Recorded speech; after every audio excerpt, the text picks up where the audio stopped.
If your Zapier workflow is throwing errors, don't worry. In this video, I'm going to walk you through a simple step-by-step fix so you can get your automation running again. We'll look at the most common cause of workflow issues, reconnect the app account, make sure your permissions are correct, and then publish the updated Zap so everything works smoothly. If this tutorial helps, please hit like and subscribe for more quick software fixes and automation tips. Alright, let's get started. First, go to Zapier in your browser and sign in to your account. Once you're inside the dashboard, look for the Assets section. This is where you can manage the workflows connected to your account. Click on Assets and then select Zap Workflows. This will show you the list of Zaps you've created or are currently using. Now find the Zap that is causing the error.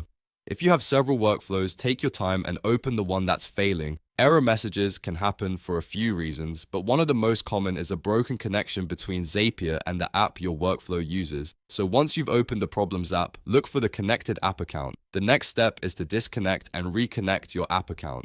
This refreshes the authentication and often solves issues caused by expired permissions, changed passwords, or connection problems. Click Disconnect, then connect the same app account again by signing in fresh. Make sure you use the correct account that belongs to your automation.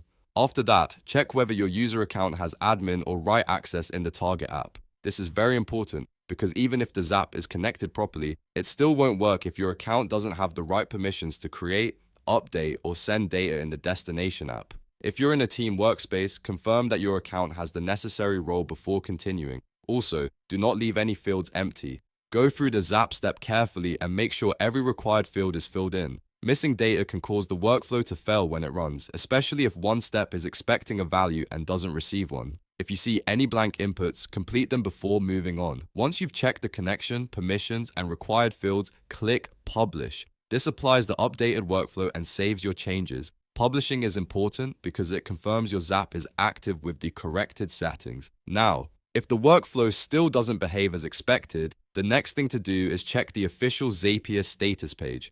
Go to status.zapier.com and see whether there are any reported outages or service issues. Sometimes the problem is not on your end at all. It may be a temporary issue with Zapier systems or one of the connected services. If everything looks normal on the status page, go back and test the Zap again. In most cases, reconnecting the app account, verifying permissions, and publishing the workflow will fix the issue. If this video helped you solve your Zapier error, make sure to like the video and subscribe for more easy step-by-step tutorials. Thanks for watching, and I'll see you in the next one.